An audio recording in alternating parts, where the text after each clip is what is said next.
One, two, three. Harold and Brad, Windy City Filmmakers. Harold and Brad, Windy City Filmmakers. Harold and Brad.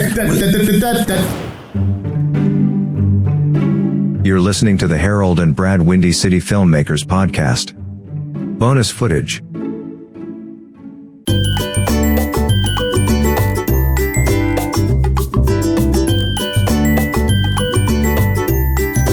You know what? Like along those lines, like I love that too, like the psychology and stuff. Like one of my favorite documentaries is this documentary, Listen to Me, Marlon, about Marlon Brando, right? Yeah. And this is part where Brando was saying how when he was doing The Godfather, how Francis Ford Coppola fought for him because the studios didn't want to work with him, right? And he was saying how they put him in his head, a certain headspace that he had to audition for it. And then he was saying that he didn't know if he could actually pull off the role. And I guess that he was in his head the first couple days on the set.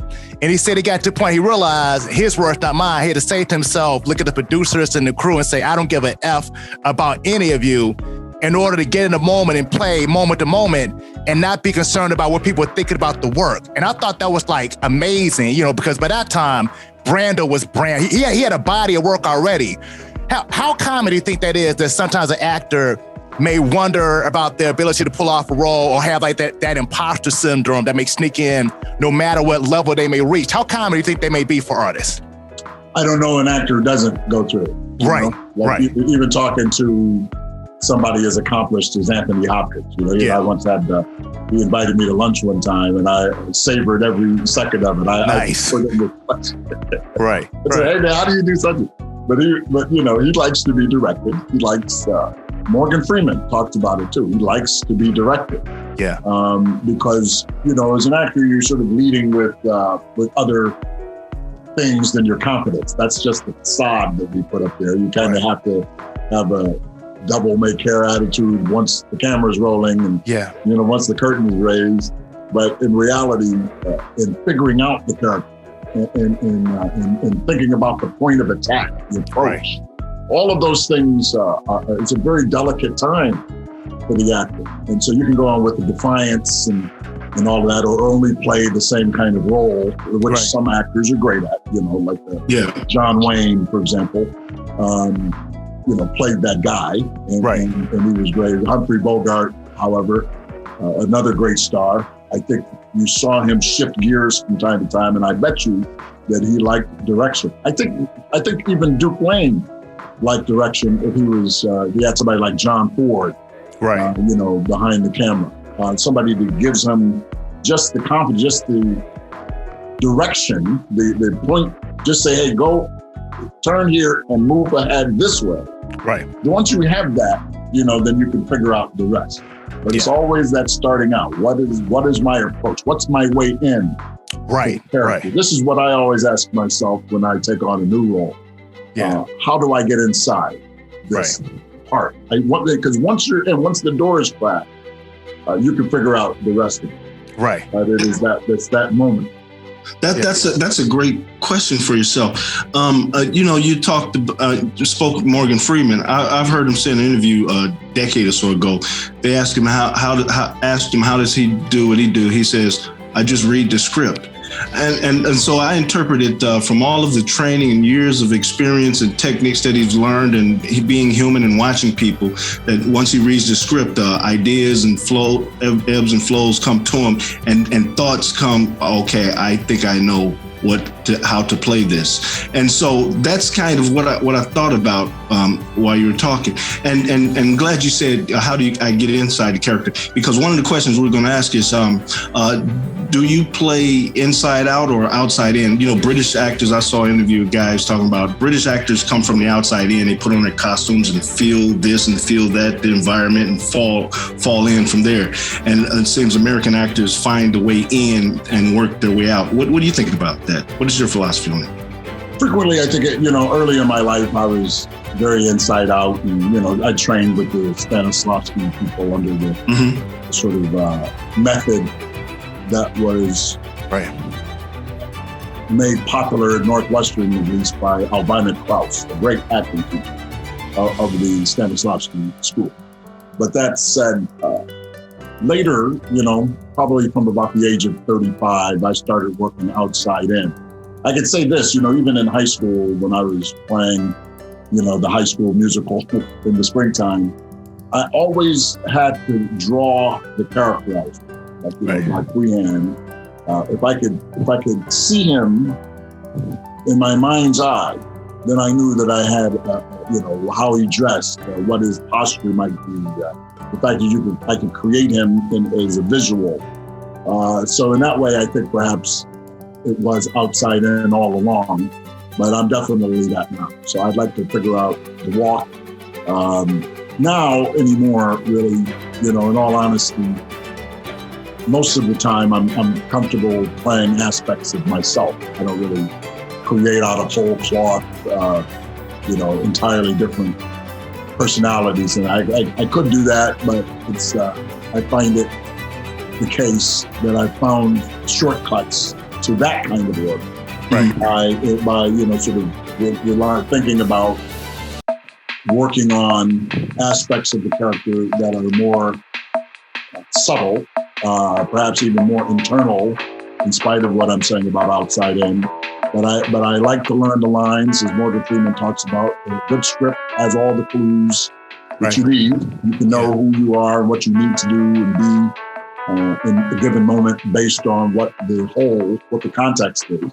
And so it's in that way, the kind of engineering of figuring out a character in a script is really a matter of logic. And so I try to think of it very, I'm very intellectual about it. Right. I've never just been emotional about it. I think that once you can figure it out, in your head, then the rest can follow. Right. Do you ever judge your characters? I always said I would never judge my character. I was doing this play at the Raven Theater years ago called Jesus Have the A-Train, right? And then I was reading the play, and then it got to the part where Lucius said he killed this little boy. And it was like this feeling about Lucius reading the play. And then when it got to the part how he killed this little boy, it was like, you know what? I don't like this character. It was this undeniable feeling that I couldn't deny as Brad Stevens, right? And in a weird way, by admitting that as myself, it made it easier to try to get into his skin as opposed to denying, okay, that I was feeling this way about this character. I kind of use it like the comparison, somebody gets on the elevator. Do you feel comfortable being on the elevator with this other person, right? So do you find yourself judging the characters at some point in time, or when you get into the process of the work? Didn't Stephen Adley Gurgis write that to him? Right, yeah.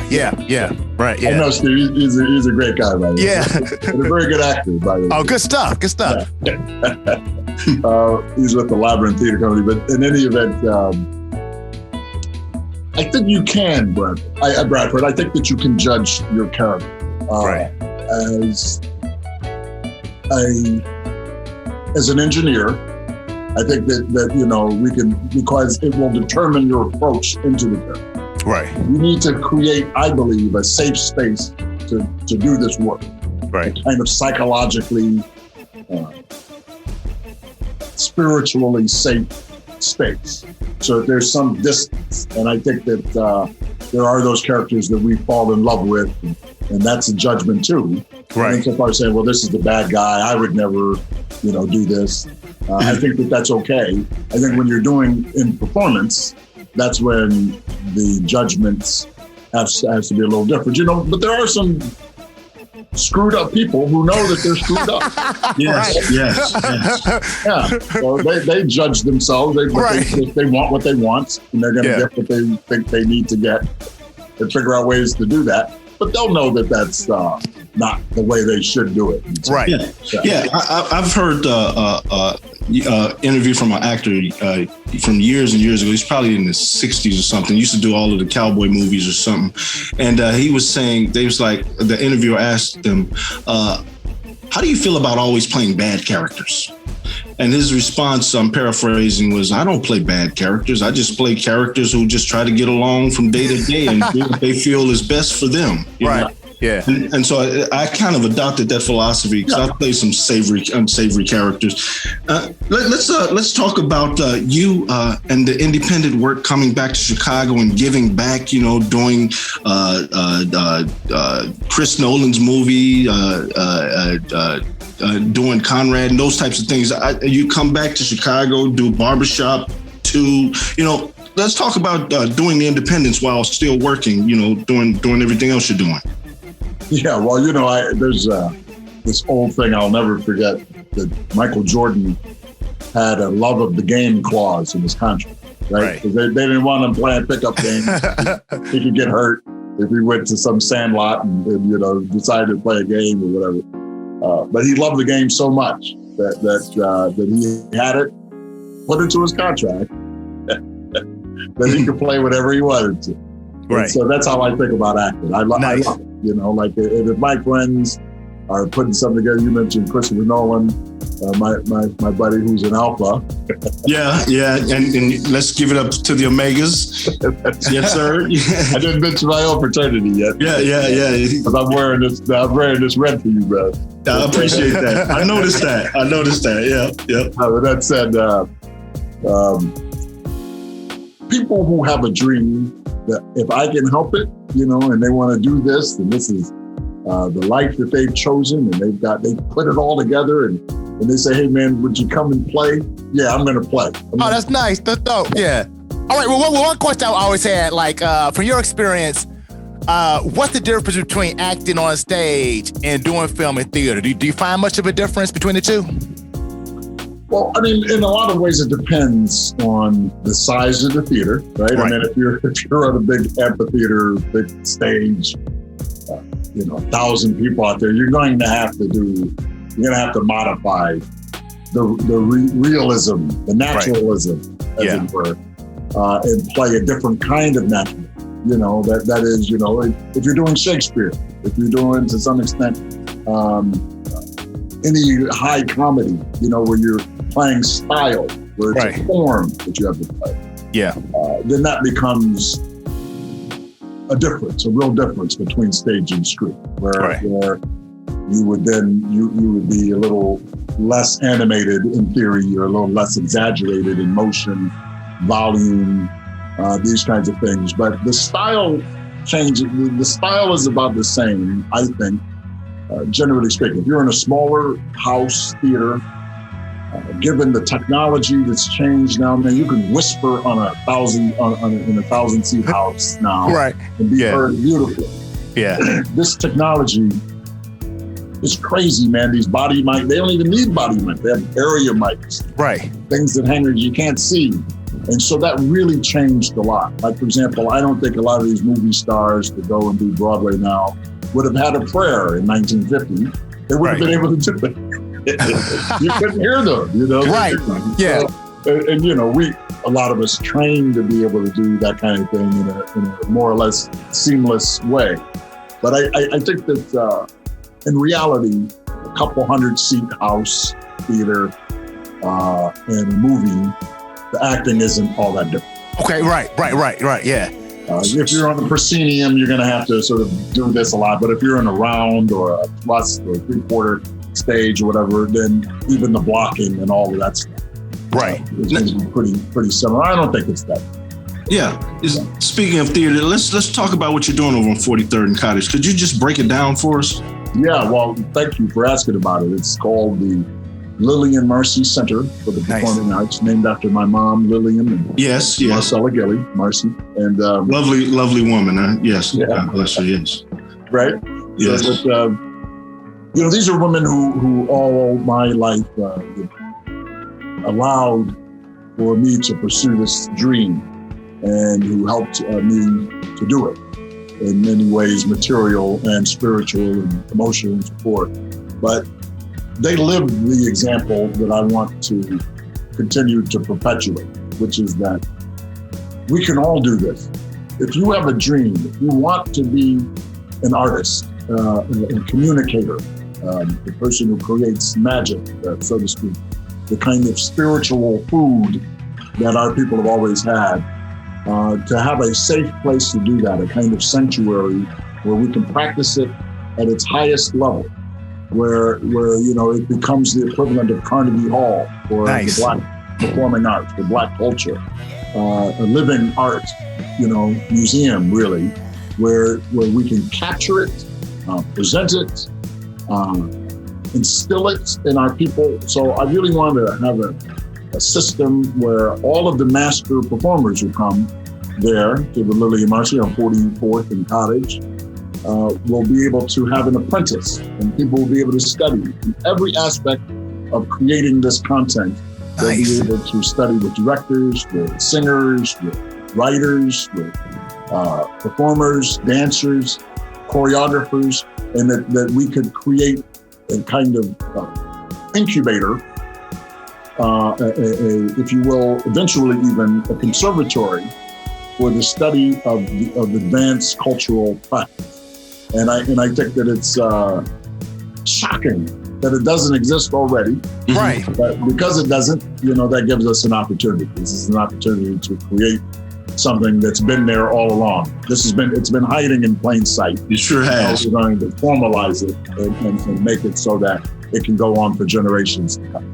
I love that. Like we were talking to Carl a while back, Carl Seaton, and we were saying how the first time I saw She's Gotta Have It, and then I realized that Spike Lee directed the film. And I like, man, he directed that film because he was young at the time, but he looked like he was like in high school like I was at the time. Right. And there's something about seeing somebody who looks like you do something that really resonates, that is actually possible and it can be done. It's not out there like, can't be done. So I love this idea of having like mentors that people can see but actually talk to, touch, and connect with for the next generation of artists. I think that's fantastic. I think that's amazing. I've heard from many actors, Anthony Mackie, for example, once said something. We were working in 2008 on all of the August Wilson cycle. We did the whole Decalogue at the Kennedy Center, DC. And he and I were having lunch one time, and he said that the mentorship that he wanted, that he expected on some level, that the actors, who he had come across, big stars and so forth, never really reached out to him, never made themselves available. And that really hurt my feelings, not that I wanted him to come to me, but just that he didn't have that. Whereas I did, I could call Morgan Freeman, you know what I mean? I can call up my buddy Fishburne if I need to talk to a peer and work through some things with him. Ernest Perry, there in Chicago, we hung out together. Juan Ramirez taught me how to drink. You know what I mean? Juan Ramirez, I love him. Yes. Juan took me by the wings, man, when I'm 21 years old, and just took me under his wing. And I had this great, relationship with him as a mentor, mentee.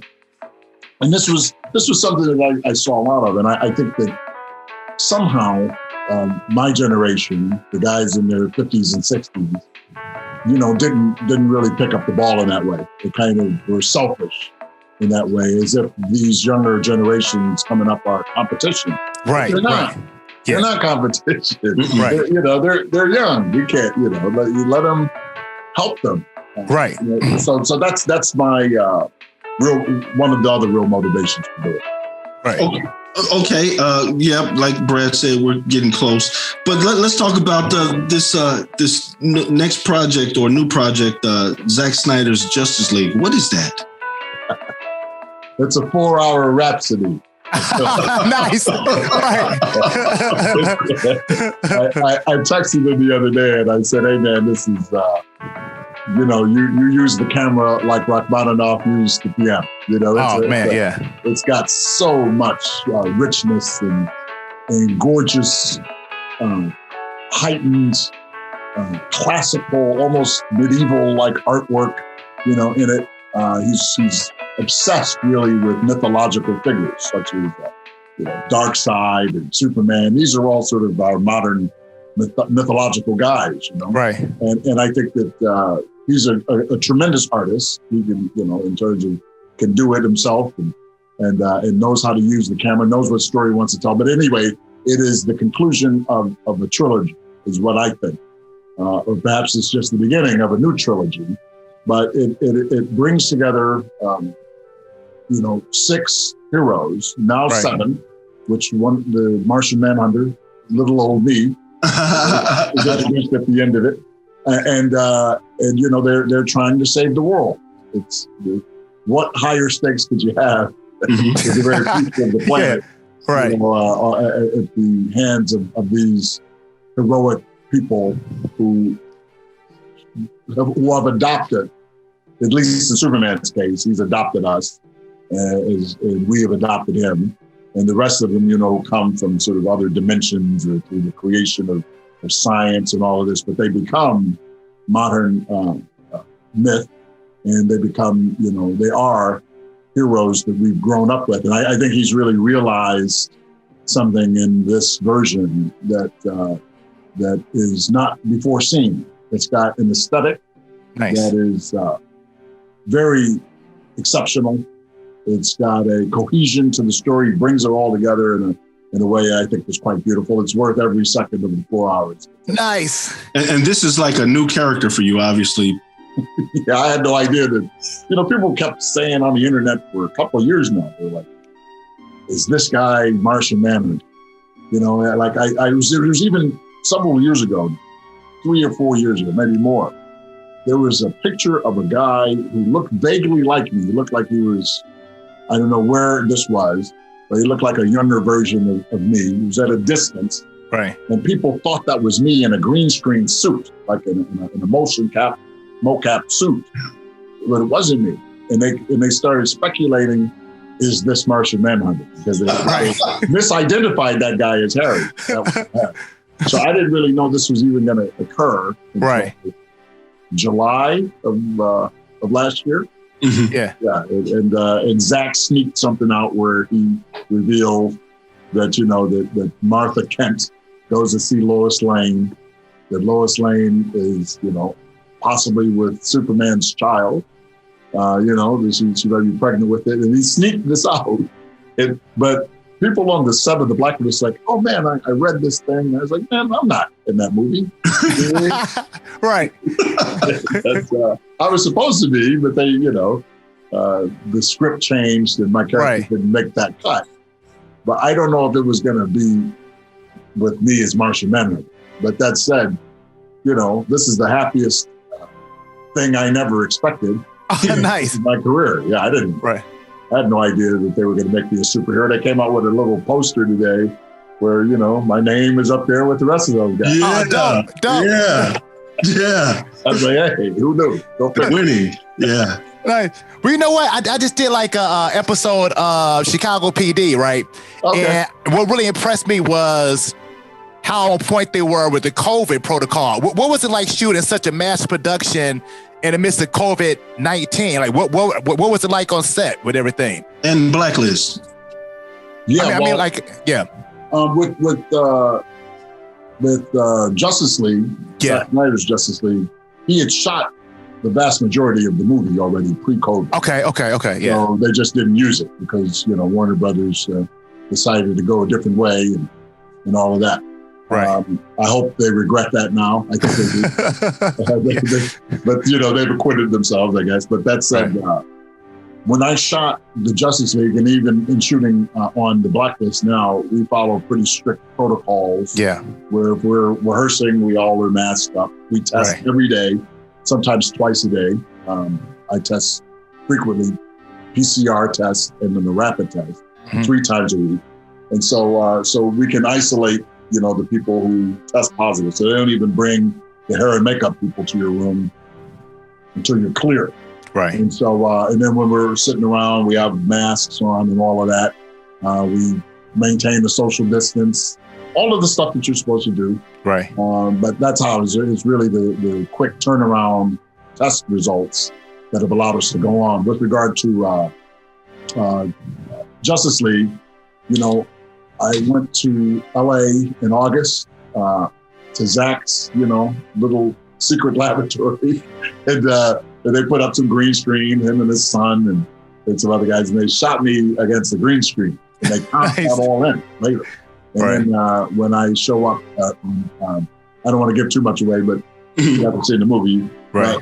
I appear and I talk to Batman, who I know is Batman somehow, and they literally took them 15 minutes to put some dots around my face, eyes and nose and all that, and they comped the rest of it in. This is what they can do now.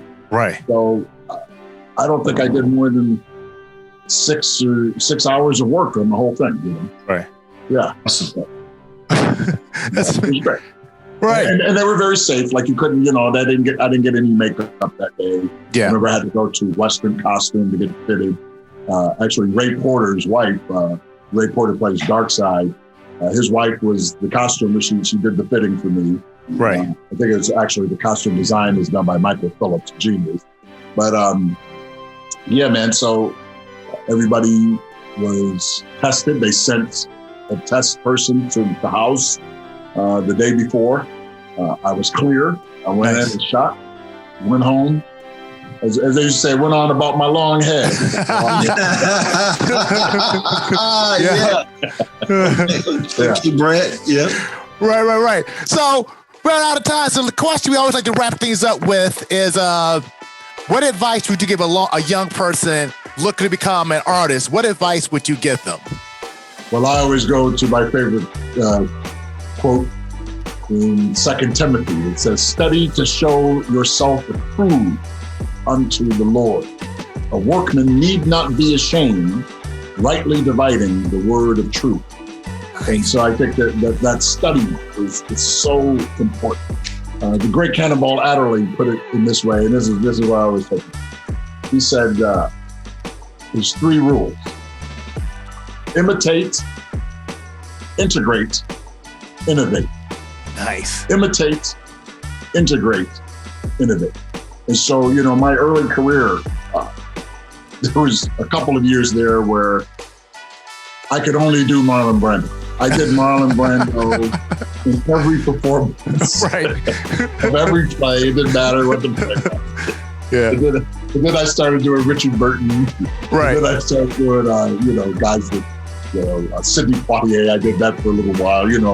All kinds of people whose work I loved. I did Burt Lancaster for a while. So there's people whose style of acting, which is something I think we've really fallen away from, is in this modern 21st century. In particular, American actors have kind of lost that old style that they had in the 40s and 50s. The guys that walked around with the hats and the suits. Yes. Smooth with it, and totally committed to the emotional stakes and so forth, but did it with a panache. So anyway, I studied, and I would rewind things. This is in the day of the VHS. I would look at a scene 20 times. Right. I would get the timing of it exactly like that. I was a shameless copycat, mimic. Nice. And then ultimately it began to integrate into me. It began to be there. I didn't have to really think about it as much. The kind of rhythms and the approach, the knowing when to slow down, knowing when to speed up, just technically working every aspect, being able to deliver, thinking and acting using the language rather than acting in between the lines, the stuff that we have to do in the theater, where you can't add 5 more minutes to the runtime of the play. Otherwise, that's going to cost, the theater $5,000. You know what I mean? Where it has to come in a certain amount of time, where you cannot take those kinds of luxuries and pause, using language and gesture and all of these things. This is what the theater gives you, the ability to use your equipment in such a way that it has the most effect. And so, and then, or not, or being able to not say a word, how to listen on screen, how to listen on the stage actively in these things. These are all parts of the craft, all tools in our quiver. But that comes from execution. That comes from practice. That comes from rehearsal. Let's call it what it is, really rehearsal. So that's what it is. In French, the word for rehearsal, I think, is called le répétition. Nice. Le répétition. Repetition, repeating. Right. That if people only had the patience to know that there are no shortcuts. Yeah. Yeah. That you can, once you learn the stuff, man, that you can know that it's there and you can rely on it to be there, and you can do it 6 ways to Sunday. So that's how I think about it now. I can give it to you however you want. Nice. Fast. Yes. Right. Yeah. So that's how I do. I can do more emotion or less. I can be more sort of biting or so you can dial things up and dial it back, lead with this or lead with that. As I say, how you get in to the approach to the character. What's your way in? Not even almost, you put it interesting, Brad. You said inside the character.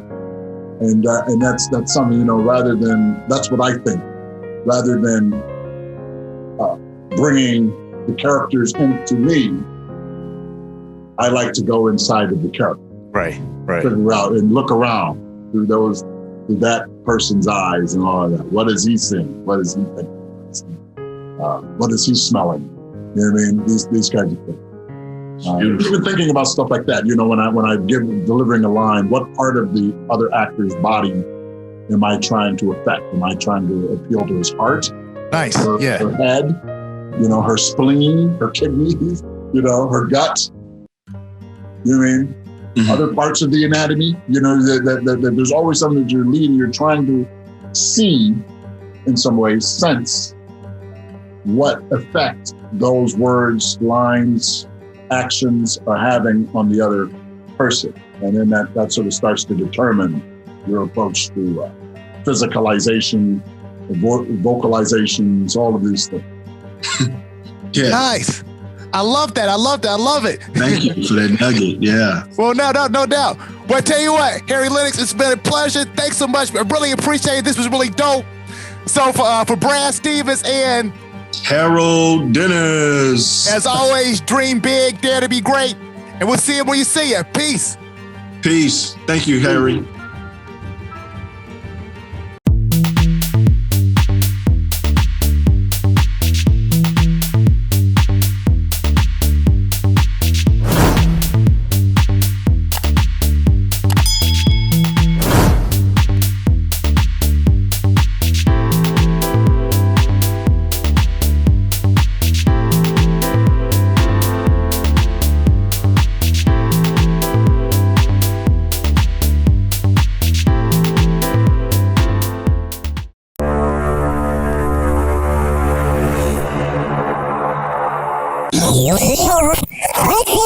Ooh la la. Yes.